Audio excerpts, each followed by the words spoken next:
Здравствуйте. Hello and welcome to Russian language class. Before moving on, let's have a quick recap of the previous lesson. So, what all we have learned in the previous lesson? We discussed about the declension of plural nouns and adjectives and demonstrative pronouns as well as possessive pronouns in the plural in the instrumental case, and we have discussed the expression of time. So, let us start with the plural nouns, pronouns and adjectives. S kim razgovarivayut vashi druzya. S kim razgovarivayut.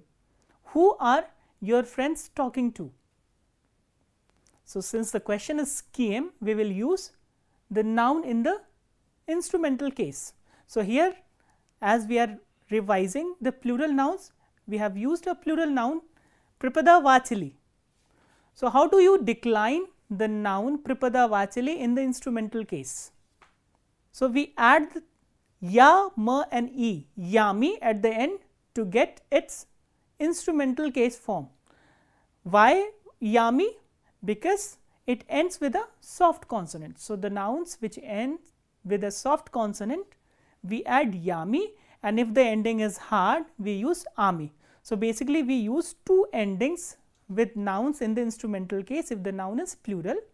One is ami with the hard ending nouns and yami with the soft ending nouns. One more thing, if the noun is irregular, that means if the noun has irregular plural, then you have to first make its nominative plural, and accordingly you have to decline that noun in the instrumental plural. Now, let us move on to the adjectives. So, how do we decline the adjectives in the instrumental plural? In the instrumental plural, if the ending is ea in the nominative plural, for example, injiskiye. Injiskiye is the nominative plural which ends with e and ye. So, how do we change that into instrumental case? We change ea to with imi, injiskiye, injiskimi. And if the ending is ie, which is another ending of adjectives in the nominative case, then we will change ie into imi. So, these are again two endings in the adjectives in the instrumental case. Now, let us move on to the possessive pronouns. Possessive pronouns, for example, here we have used nashi. Nashi is the nominative plural of nash, r. So, how do we change nashi in the instrumental case? We change or we replace e, which is the ending, with imi. So, nashi, nashimi, vashi, vashimi, mai, maimi, twai, twaimi. So, snashimi, injiskimi, pripada vachilimi with our Indian teachers. As you can see, there are three components: first is noun, adjective and possessive pronoun. And similarly, we change the demonstrative pronouns also. So, if the pronoun demonstrative pronoun achi is used, then achi will change to achimi, and if the pronoun che is used, then chemi. So, this is about the declension of plural nouns, pronouns and adjectives in the instrumental case. In the previous lesson, we had also discussed about the question interrogative word kagda and how do we use the words in answer to the question kagda. So, there are certain words like god, mesis and nigelia. If we use any of these words, they are used in the prepositional case along with the preposition va or na. God, mesis or vek are used in the prepositional case with the preposition va, and nigelia is used with the preposition na. Now, if we use the word chas, minuta, visna, weekdays, seasons, then we use them in the form of accusative case along with the preposition va.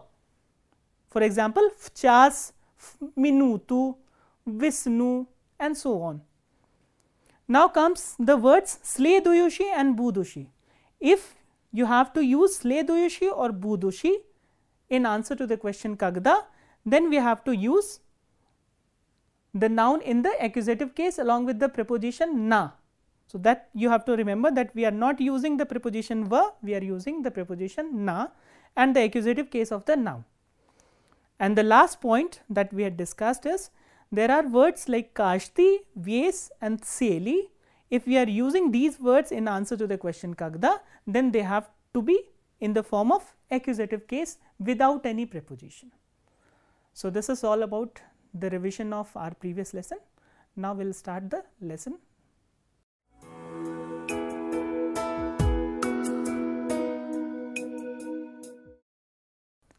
Now, we will continue with the topic that we started in the previous lesson, that is expression of time.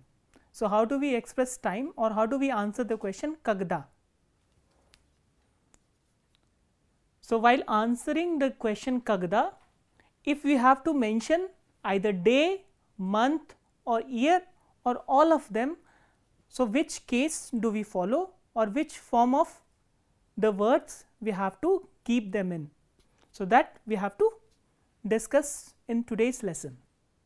So, I have prepared a table here, just go through the table once and you will get to know, so which case we have to follow while using any of these three components or all of them together.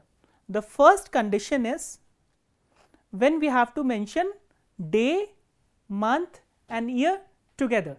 So, if you have to mention day as well as month and the year together in answer to the question kagda, how will you use them in a sentence? For example, I have written a question here, kagda vi pastupili universitet.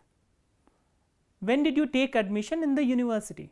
So, here in answer to this question kagda, you can use date also, I mean the day, month and year together, or the second circumstance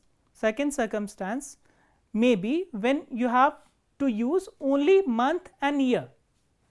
So, here we are not using the day. So, basically we are using month and year together.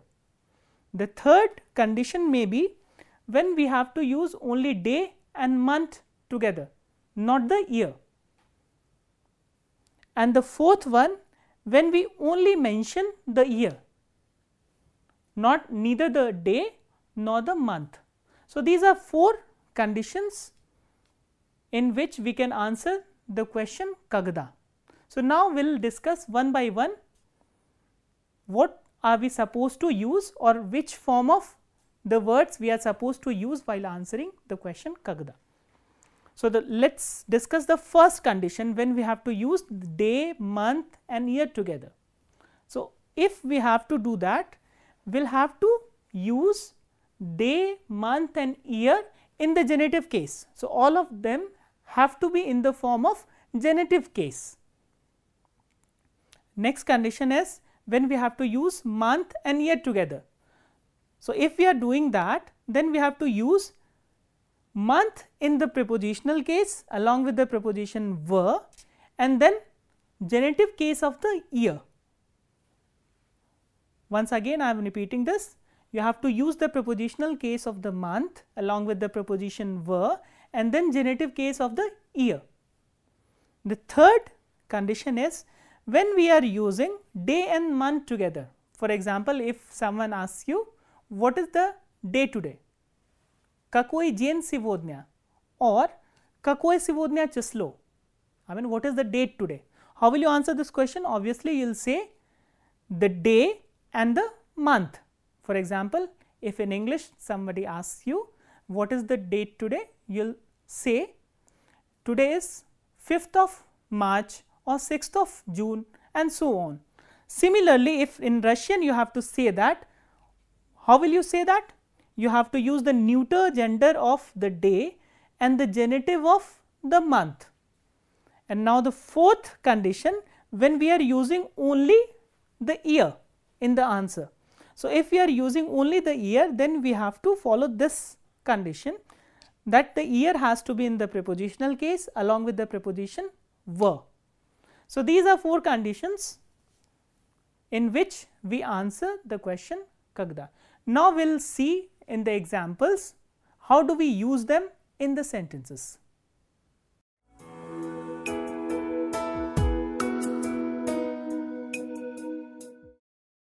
Let us look at some of the examples of the use of date, month and year in the sentences. For this, I have written a question here, Когда вы поступили в университет? When did you take admission in the university? So, in answer to this question, we can use date, month and year together. We can use month and year together, and we can use only year. So, let us answer this question using date, month and year together. As I have told you then that while mentioning date, month and year together, you have to keep all three of them in the genitive case. So, if you have to say that I got admission on the 1st of April 1995, how will you say that? For the first, we will use the ordinal number Первого. So, Первый becomes Первого. Первого апреля, April, Aprilia, again in the genitive case, and then year 1995 года. So, while mentioning the year, what we are doing is the last digit has to be in the ordinal number and then year, года. So, года. So, this is how we mention date, month and the year. Once again I am repeating the same sentence. Я поступил в университет 1 апреля 1995 года. So, here we are using the ordinal number for the last digit and then года. So, the next condition, next situation where we will use only month and the year. So, how do we do that? If I have to say that I got admission in the university in the month of April 1995, в апреле 1995 года.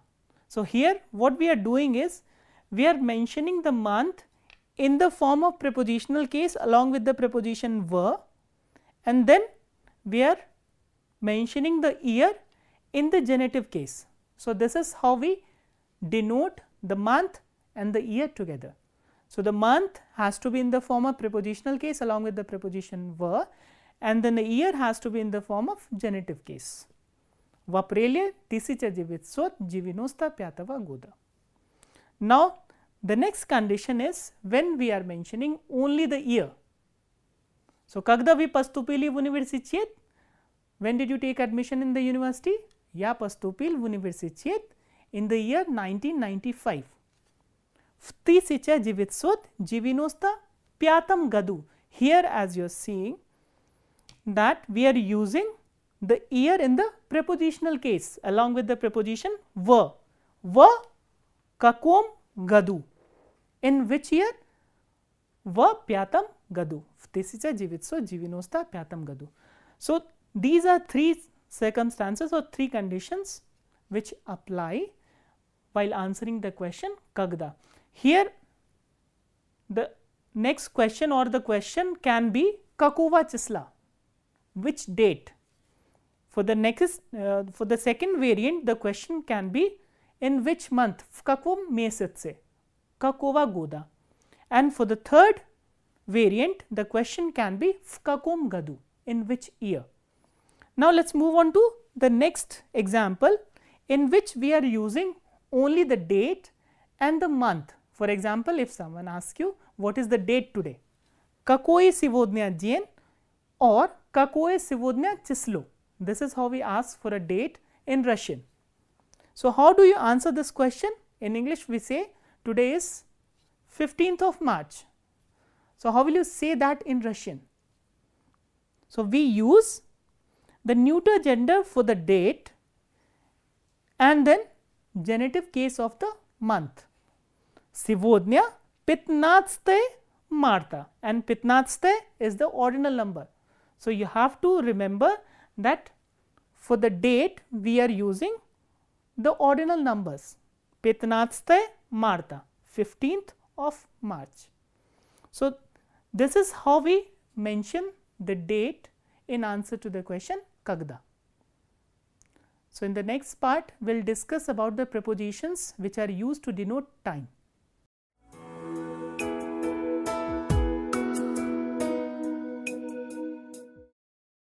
The next topic we have is the expression of time with the use of prepositions. So, how do we use different prepositions in expression of time. For this, basically we use cheres and posle, these are two prepositions, and the and perit. So, basically we use four prepositions: cheres, posle, the and perit. Cheres and posle, they mean after, and the and perit means before.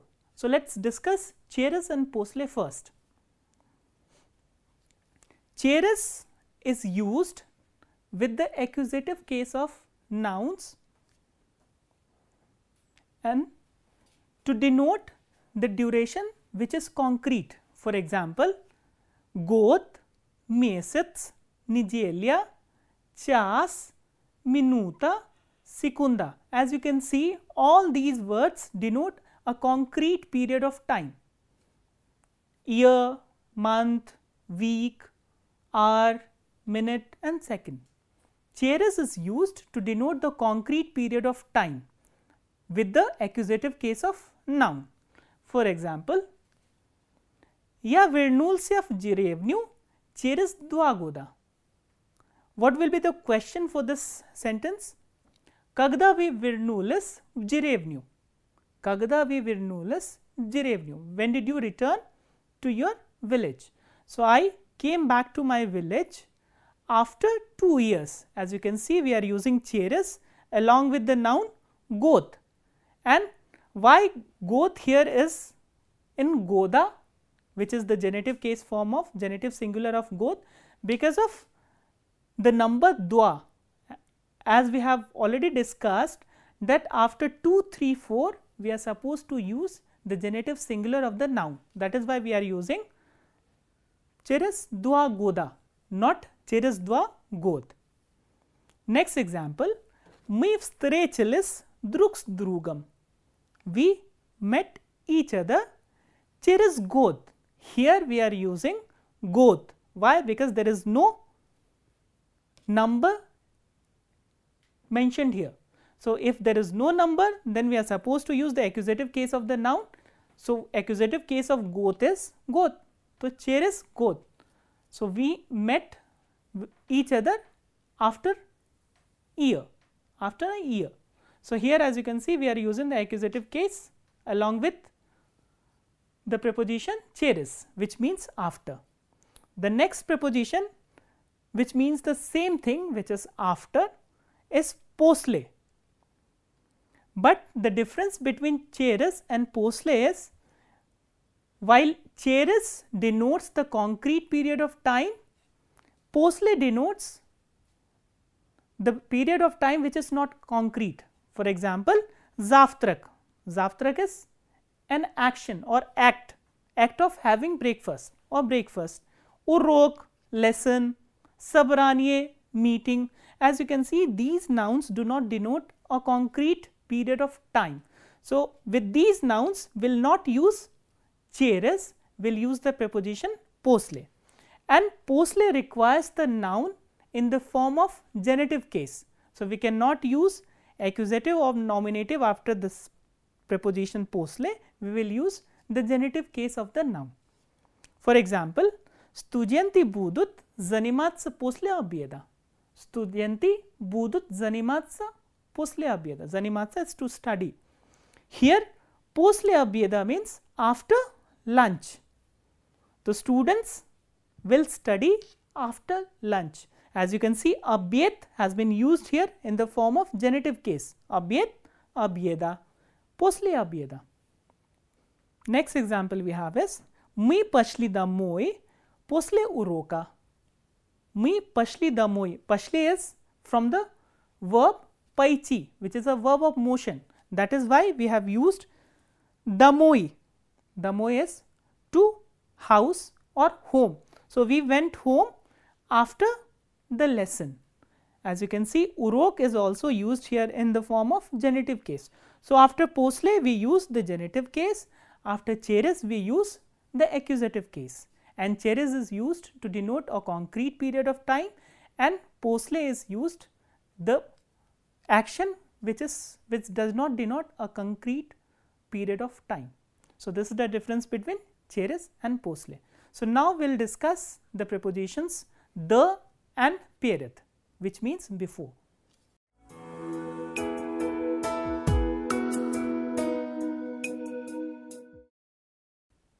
Another set of prepositions which are used to denote time in Russian is the and perith. Both these prepositions mean before something. So, basically we are denoting an action which takes place before something. So, if both of these prepositions mean the same thing, then what is the difference? The difference is the preposition the, which requires the genitive case of a noun, denotes an action which takes place for a longer duration before something.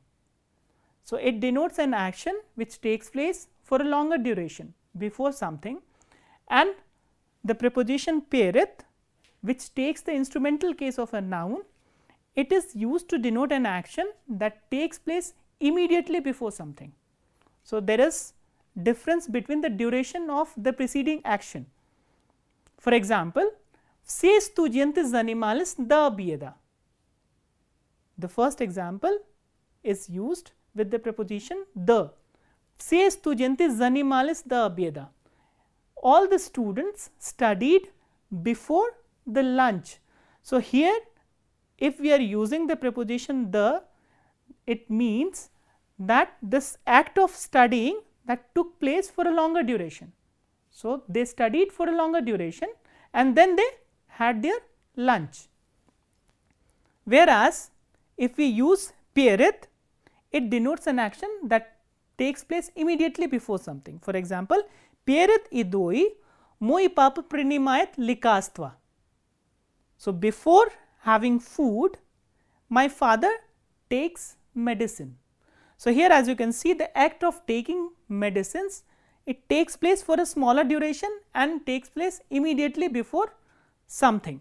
So, here we are not using the preposition the, we use the preposition perith, and after perith we use the instrumental case of a noun, and after the we use the genitive case of the noun. So, this is the difference between the and perith, which mean before something. So, this was about the prepositions which are used to denote time or express time in Russian. So, now we will move on to our next topic.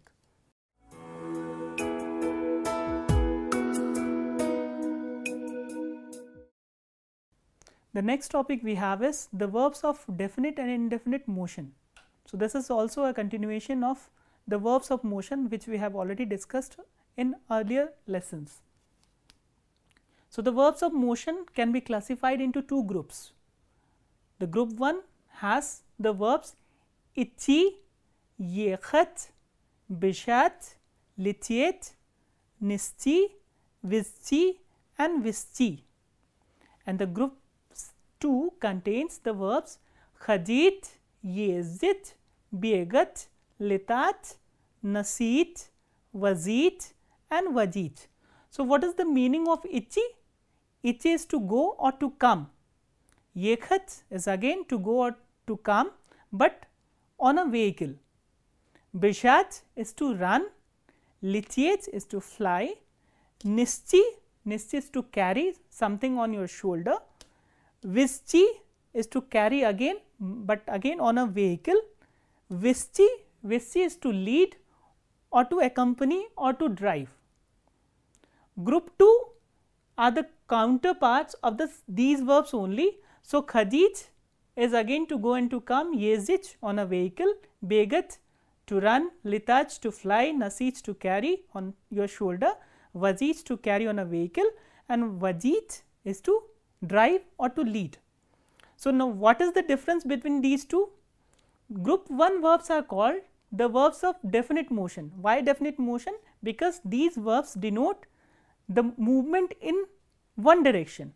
So, if you are going from point A to point B, then we will use the verbs of group 1, but if we are going in several directions or if we are going and coming back also to a point, then we use the verbs of group 2.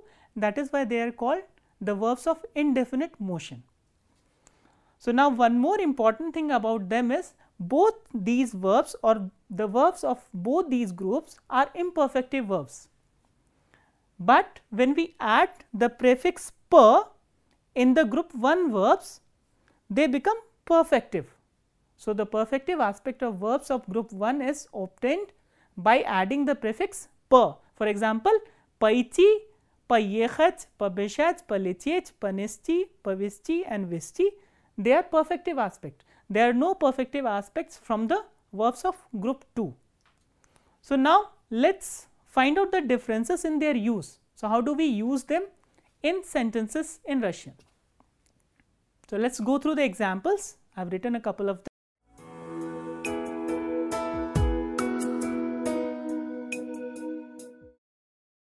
Now, I will read out a text. Please listen to the text carefully and pay attention to the use of words. Дорогой преподаватель, извините, что на прошлой неделе я не ходил на уроки. Я очень люблю русский язык, но у меня было много проблем. В понедельник утром мне позвонила мама из Кореи. Она сказала, что скоро в Москву приедет моя сестра. Я поехал в посольство оформлять документы.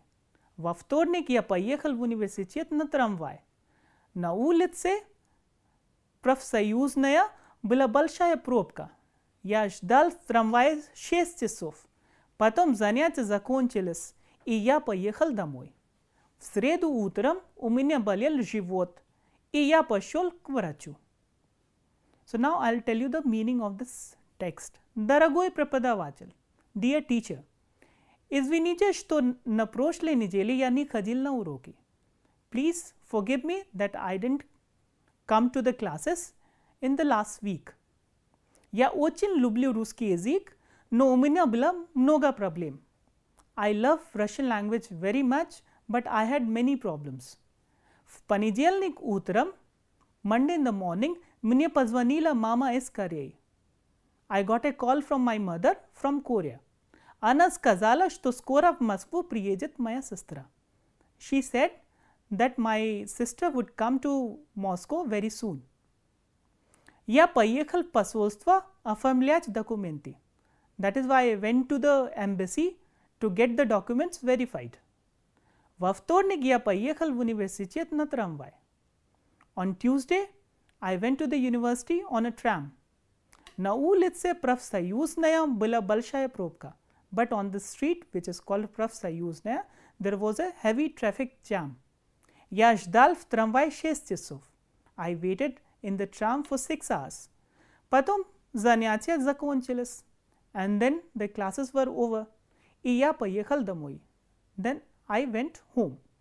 В среду утром у меня болел живот. On Wednesday in the morning, I had stomach ache.